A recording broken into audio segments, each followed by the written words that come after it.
The first time they told Nia Carter that the jewelry store never took it, they said it like it was a simple fact. Like gravity, like the weather, like something so obvious it didn't deserve a second thought. The second time, they said it with a smile that didn't reach their eyes. The third time, they stopped smiling altogether, and the security guard drifted closer, as if the air itself had changed around her. By the fourth time, Naya understood exactly what was happening. They weren't just denying a necklace. They were rewriting reality in a way that made her the problem for insisting the truth existed. It had been a Tuesday afternoon, the kind that looked harmless. The mall was bright and cold, with its polished floors and overhead lights designed to make everything shimmer. Nia had come straight from her job at the Community Credit Union, still in her navy blazer with a name badge clipped to the lapel. She didn't dress flashy. She dressed professional, clean, intentional, because she'd learned early that people treated you like you were worth exactly what they decided you looked like. And she had no interest in letting strangers decide. In her tote bag, wrapped in a soft cloth pouch, was the necklace. It wasn't just jewelry, it was history. It was the last Sunday-best sparkle her grandmother wore to church, the small, steady defiance of elegance in a world that didn't always offer it freely. A thin gold chain, delicate as a whisper, with a teardrop pendant that held a pale green stone. Jade, her grandmother had said, though Nia had never cared what it was called. She cared that it had rested against her grandmother's chest during hymns, laughter, arguments, and funerals. She cared that when her grandmother died, the necklace had been placed in Nia's palm with a softness that felt like blessing and burden at once. Nia hadn't worn it much after that. Not because she didn't love it, but because loving something made you aware of how easily it could be lost. Still, when she'd found the tiny kink in the chain last weekend, almost invisible, but enough that the pendant hung a little crooked, she'd decided to get it repaired properly. No DIY fixes. No shortcuts. Something that mattered deserved careful hands. She'd chosen Alder and Finch Jewelers because it looked like the kind of place that promised careful hands. A storefront of dark wood and glass, velvet displays, warm lighting that made diamonds flicker like candle flames. Inside, the air smelled faintly of perfume and polished metal, and everything felt quiet, like money had taught the room how to whisper. A white woman behind the counter had looked up as Nia stepped in. She wore a crisp cream blouse and a gold watch, her hair swept into a tidy twist. Her smile was polite, in the way that always made Nia feel like she was being evaluated. "Hi there," the woman said. "Can I help you?" Nia returned the smile, measured and calm. "Yes, I have a necklace that needs a chain repair. It's sentimental, so I'd like to have it handled in-house, if possible." The woman's eyes flicked briefly to Nia's tote bag, then back to her face. "Of course, we do repairs. Let me take a look." Nia placed the pouch on the counter and unwrapped it carefully, like she was opening a small piece of her life. The pendant caught the light, and for a moment it looked alive. The woman leaned in. "Oh, that's lovely!" Nia felt her shoulders loosen a fraction. "Thank you. It was my grandmother's." The woman nodded, as if that fact mattered less than the object itself. "What seems to be the issue?" Nia pointed to the kink. "Right here. It catches, and I'm afraid it'll snap." The woman picked it up with tweezers and held it under a magnifying lens, her face changing into a look of concentrated authority. "Yes, the chain is weakened. We can replace this segment or rechain it entirely. The pendant looks fine." Nia swallowed. "I want to keep as much original as possible." "Understood," the woman said. "We'll reinforce and repair. It'll take about a week." "A week is fine," Nia said. "What do you need from me?" The woman pulled out a form. "Name, phone number, address, and you'll get an intake receipt. We keep items in our safe in the back. Tagged and barcoded." Barcoded. The word landed like reassurance. Systems mattered. Documentation mattered. A paper trail was something you could hold when someone tried to make you feel crazy. Nia filled out the form neatly. Nia Carter, phone number, address. She watched the woman type into the computer, then print a small slip. She watched her take a tiny barcode tag, white strip, black lines, and loop it around the chain near the clasp with practiced fingers. Then she placed the necklace into a clear plastic pouch, sealed it, and pressed the barcode against the bag like it was a signature. "There you go," the woman said, handing Nia a receipt. It had the store logo, date, a short description, gold chain necklace with green stone pendant, and a barcode number printed near the bottom. Nia glanced at it and felt the tension ease further. She folded the receipt carefully and slipped it into her wallet behind her ID, the place where important things lived. "Thank you," she said. The woman smiled again. "No problem. We'll call you when it's ready." Nia left the store lighter, not because she didn't miss the necklace, but because she believed foolishly that the system would protect her. A week later, she returned. The mall was busier that day, the weekend crowd moving like a tide. Nia walked into Alder and Finch with her wallet in hand, and that small, quiet excitement people get when they're about to retrieve something precious. Behind the counter was a different employee, a young white man with sandy hair and a bright professional grin. He looked up. "Welcome to Alder and Finch. How can I help you?" "Hi," Nia said. "I'm picking up a repair. Necklace." He nodded. "Sure. Name?" "Nia Carter." He typed, eyes moving over the screen. His grin faded slightly. "Can you repeat that?" "Nia Carter," she said again, slower. He typed again, then frowned. "I'm not seeing anything." Nia's stomach dipped. "That's strange. I dropped it off last Tuesday." He clicked around, then looked up with a friendly but empty expression. "Do you have the receipt?" Nia exhaled, relieved to have something solid. "Yes?" She pulled it from her wallet and slid it across the counter. He picked it up and glanced at it quickly, like he already expected it wouldn't matter. "Okay." He typed the barcode number into the system. His frown deepened. He typed again. Then he did something that made Nia's chest tighten. He turned the screen slightly away from her, as if privacy only existed for one person in the exchange. "I'm sorry," he said, tone shifting from helpful to guarded. "This number isn't coming up." Nia blinked. "What do you mean it's not coming up? It was printed here." He shrugged. "Sometimes receipts get mixed up." "This is my receipt," Nia said, keeping her voice calm. "It has today's date from last week. It has your store name. It has the item description." He gave a small laugh that wasn't amused. "Yeah, but our system doesn't show an intake under that number." Nia felt heat crawl up her neck. "So, where is my necklace?" The young man's smile returned, thinner. "Ma'am, I'm going to need to ask you to lower your voice." Nia stared at him. She hadn't raised her voice. She hadn't even changed her tone. But she recognized that phrase as a weapon, one that framed her as difficult before she'd even been allowed to be concerned. "I'm speaking normally," she said. He glanced toward the back, then down at the receipt again. "Look, maybe you took it with you. Maybe you didn't leave it here." Nia's breath caught. "What?" "I'm just saying," he continued, voice careful in a way that tried to sound reasonable. "We don't have any record of it, so we never took it." The words hit like a shove. Never took it. As if she'd imagined the entire interaction. As if she'd fabricated a memory just to bother them. Nia leaned forward slightly, lowering her voice even more. "I watched your employee put a barcode on it. I watched her seal it in a bag. I watched her print this receipt." He sighed, and the sigh carried impatience. "I can get my manager." "Yes," Nia said.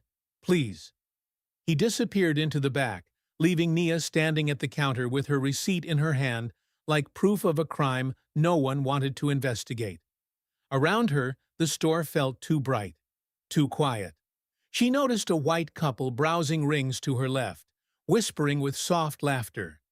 She noticed how they didn't seem to be watched. She noticed, with a cold clarity, the security guard near the entrance, an older white man in a blazer, shift his stance so he had a clear line of sight to her. The manager came out with the same calm authority that had greeted Nia in the beginning, except now it wasn't warm at all. It was the kind of calm that assumed it would be obeyed. Her name tag read, Linda. Linda took the receipt without asking and examined it like a suspicious document. "You're saying you left a necklace for repair," she said, not as a question, but as a premise she doubted.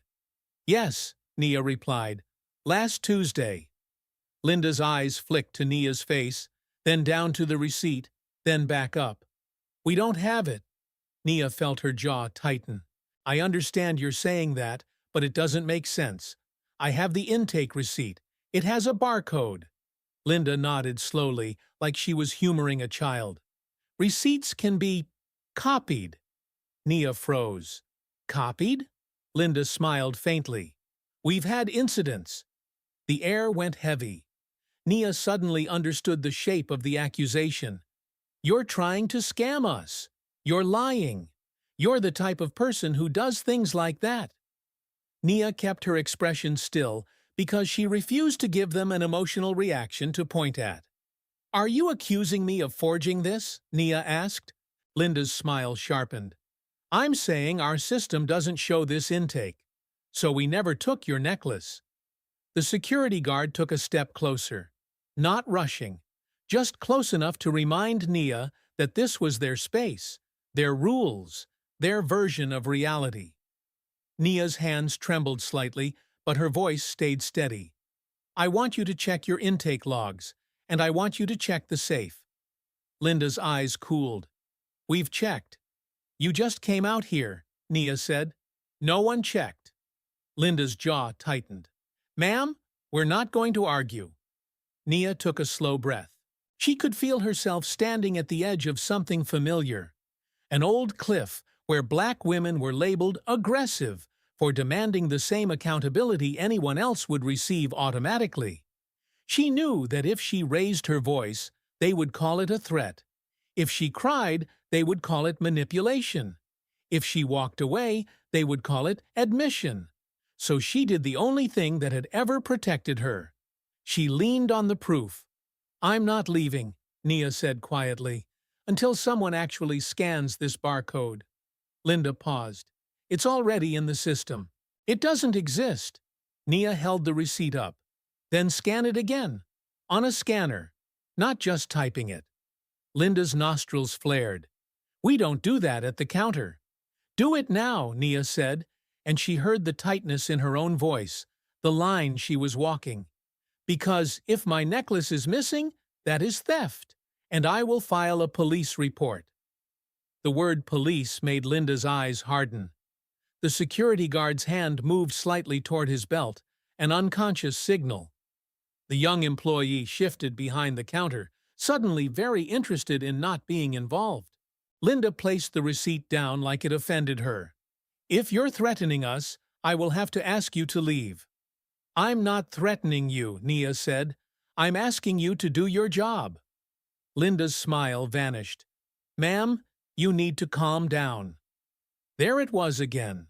Calm down. A command meant to place her below them. Nia turned her head slightly and saw the white couple watching now, their expressions cautious, curious. Nia could almost hear the assumption forming. She must be causing trouble. She must be the problem. Because in places like this, the default was always that the black woman was the disruption, never the one disrupted. Nia swallowed. She could feel her heart beating in her ears, but she forced herself to speak in a clear, even tone. "I want you to scan the barcode. That receipt is an intake receipt. Your employee told me you use barcodes for tracking. If it's not showing in the system, either your system is wrong or someone removed it." Linda leaned forward. "Or," she said softly, "you never left anything here." For a split second, Nia felt something hot and violent rise inside her. Not the urge to hit, but the urge to scream, to knock over the glass displays, to make the room feel even 1 ounce of the chaos they were casually placing on her shoulders. But she didn't. She let that heat become focus.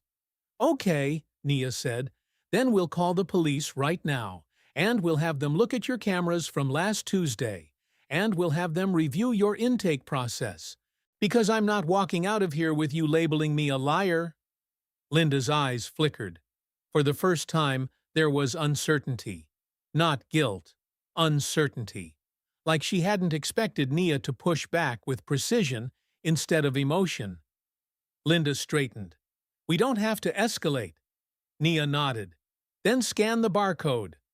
Linda hesitated, then motioned to the young employee. "Go get the handheld scanner." He looked uncomfortable but complied, disappearing into the back. The security guard stayed near Nia, too close. Nia ignored him. She focused on the receipt like it was an anchor. While they waited, Linda tried a different approach. One Nia recognized instantly as the reasonable adult routine. "Look," Linda said, lowering her voice, "we deal with a lot of misunderstandings. People come in with items, they think they left them, but they didn't, or they lost them elsewhere." Nia looked at her. "I didn't misunderstand my grandmother's necklace." Linda's mouth tightened. "We're simply trying to help." Nia's laugh came out short and humorless. "You called me a liar." Linda didn't respond. The young employee returned holding a small handheld scanner, the kind used for inventory. He set it on the counter like it was a fragile compromise. Linda took it and looked at Nia with a stiff expression. "Fine." Nia slid the receipt forward, flattening it with her palm. The barcode sat there, black lines on white paper, ordinary and powerful. Linda aimed the scanner at it and pressed the trigger. A sharp beep cut through the store's soft music. For a second, nothing happened. Then the scanner's tiny screen flashed with numbers, and the computer behind the counter chimed. The unmistakable sound of a system recognizing something it had previously pretended didn't exist. The young employee blinked. Linda's face changed in a slow, horrible way. Not surprise, not relief. It was the look of someone realizing the ground beneath their certainty was cracking. The monitor updated with a line of text. "Intake confirmed. Item received. Status. Hold. Location. Safe inventory. Bin 3. Flag. Unmatched entry. Unmatched entry." Nia felt her lungs fill with air she hadn't realized she was holding. "There it is," she said softly. Linda stared at the screen as if it had betrayed her. That doesn't make sense." Nia's voice was steady. "It makes perfect sense. You have my necklace." The young employee swallowed. "It says it's in bin 3. Linda's cheeks reddened. She turned sharply toward him. "Go check." He hesitated. "I'm not. Only management." "Go!" Linda snapped, then caught herself as she realized customers were watching. She lowered her voice again. "Please." The young employee disappeared into the back. Linda stood rigid, her hands clasped too tightly. The security guard shifted uncomfortably, as if he suddenly didn't know where to put his authority. Nia looked around. The white couple was staring openly now. The balance of the room had shifted. Nia hadn't changed. The proof had. And suddenly the story was different. Minutes passed like stones dropping into water. Slow, heavy. The employee returned carrying a clear plastic pouch. Inside it, sealed and tagged, was Nia's necklace. The pendant glowed pale green under the store lights. Unchanged. Innocent. Waiting. Nia felt her throat tighten anyway. The employee placed it on the counter with both hands, like he was offering something sacred. It was there. Linda's voice came out tight. There must have been a system error. Nia stared at her. A system error that only existed until you scanned the barcode. Linda swallowed. She didn't meet Nia's eyes. We'll waive the repair fee for the inconvenience? Inconvenience, Nia repeated, and the word tasted bitter. She picked up the pouch and held it close, as if someone might snatch it away again. You accused me of forging a receipt. Linda's gaze flicked up briefly, defensive. I did not accuse. You implied it, Nia said, calm and precise. You told me receipts can be copied. You told me you had incidents. You tried to make me feel like I was trying to steal from you when I was the one missing something. Linda's jaw set. Ma'am? No, Nia said, and the quiet firmness in her voice made even the guards stop moving. I want an explanation, and I want it documented. Because if you can lose my necklace once, you can do it again. And you can do it to someone else. Someone who doesn't know to ask for a scan. The young employee looked down, shame written in the way his shoulders rounded. Linda stared at the counter, as if the wood grain might rescue her. Finally, Linda exhaled and forced a smile that trembled at the edges. We sincerely apologize for the confusion. Confusion doesn't make a security guard hover over me, Nia said, glancing at the man by the door. The guard looked away. Nia continued, voice still even. Confusion doesn't make you tell me you never took it. Confusion doesn't make you suggest I copied a receipt. Linda's eyes hardened again. Less shame now, more irritation. What do you want exactly? The question was sharp, like Nia was being unreasonable for expecting basic accountability. Nia recognized it as another tactic. Give her a small concession, then frame her as greedy if she asks for anything more. Nia didn't bite. I want you to pull the camera footage from last Tuesday, Nia said. I want you to review what happened to that intake entry. Why it was flagged as unmatched. Why it wasn't visible when you typed the number. And I want a written statement that confirms you received my necklace, and that your staff incorrectly told me you did not. Linda's lips parted, as if to refuse on instinct. Nia added, and I'm going to file a complaint with corporate. The word corporate did what police had done earlier. It introduced consequences Linda couldn't wave away with politeness. Linda's expression shifted again. She forced a nod. We can provide a statement. Good, Nia said. Linda reached for the pouch. Let me take it to the bench, and… No, Nia said instantly, and the room went quiet. She held the pouch tighter. You already had your chance. I'm leaving with it. I'll have it repaired somewhere else. Linda's nostrils flared. It's a simple repair. We can do it quickly. I don't trust you, Nia replied. She didn't raise her voice. She didn't add insults. She simply stated the truth. The young employee looked like he wanted to disappear behind the displays. The white couple quickly pretended to be interested in a ring again, embarrassed by their own role as silent witnesses.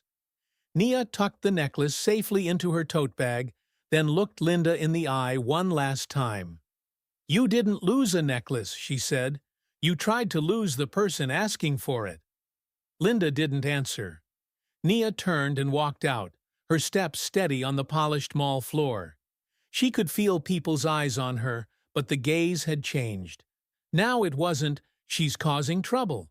Now it was, something happened here. Proof had a way of rearranging the air.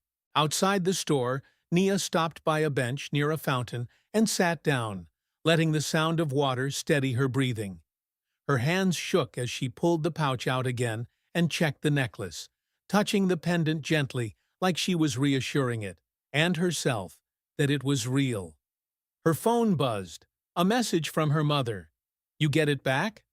Nia stared at the screen, her eyes burning. She typed slowly, yes.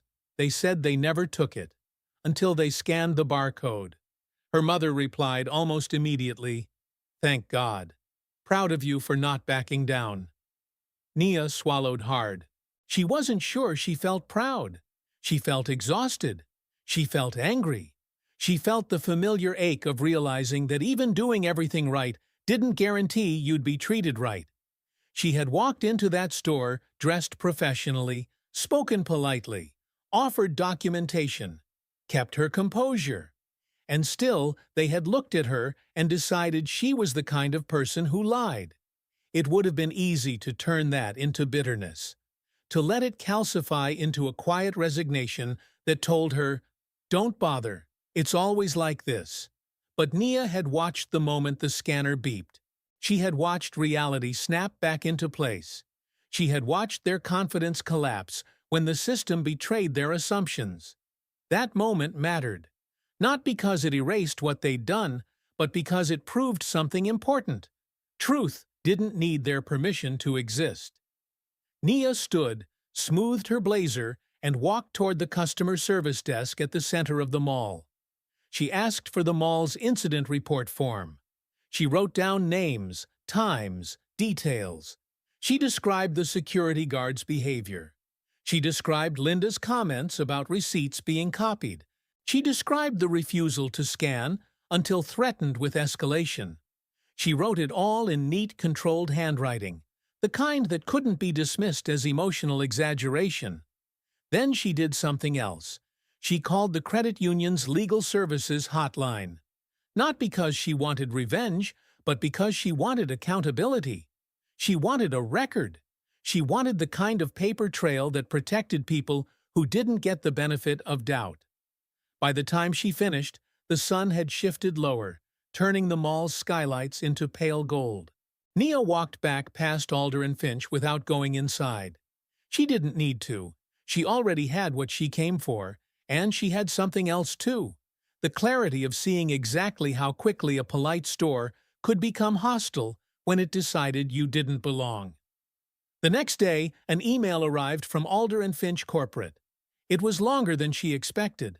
It used words like regret and investigation and training.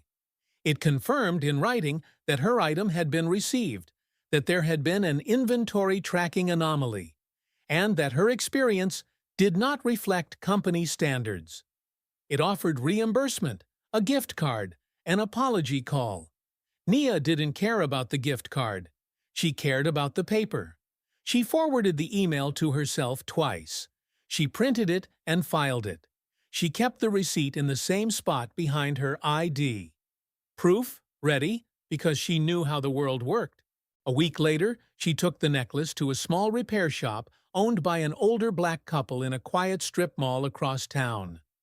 The shop smelled like solder and incense, and the glass cases held jewelry that wasn't trying to intimidate anyone. The owner, Mr. Winston, lifted the necklace with gentle fingers, examined the kink, and nodded. "We can fix this," he said. Nia exhaled. "It's important." He looked at her, his eyes kind and sharp. "I can tell." He wrote up the intake, then did something that made Nia's chest loosen in a way she hadn't anticipated. He turned the receipt toward her and said, "Here's your barcode. Let's scan it together so you feel comfortable." He scanned it. The system beeped. The entry appeared. Nia felt tears sting unexpectedly, less from sadness, more from the relief of being treated like a person whose fear made sense. When she left, the necklace was still behind the counter, still safe, but Nia didn't feel like she'd abandoned it. She felt like she'd placed it in hands that understood what trust meant. 2 days later, another email came, this one from the mall's management office. It thanked her for reporting the incident. It stated they had spoken with Alder and Finch and that the store had agreed to revise intake verification procedures at the counter to include barcode scanning upon customer request. It wasn't justice in the dramatic sense. It wasn't a courtroom victory, but it was change. Small, real, documented change. And when Nia picked up her necklace from Mr. Winston's shop, the chain lay smooth again, the pendant resting perfectly as if it had never been threatened by someone else's carelessness or cruelty. She held it in her palm for a long moment before putting it on. The jade teardrop felt cool against her skin, then warmed as if it recognized her. Standing in the shop's mirror, Nia saw herself the way her grandmother used to look in church, composed, shining, unbowed. She walked out into the sunlight with the necklace around her neck and her shoulders back. She didn't pretend the experience at Alder and Finch hadn't happened. She carried it the way she carried everything else, aware, alert, unwilling to shrink. And in a world that had tried to erase her truth with a simple sentence, "We never took it," Nia had learned a powerful answer. Scan the receipt. Press play. Show the proof. Because sometimes the only way to win isn't to convince people you're honest. Sometimes it's to make it impossible for them to keep lying.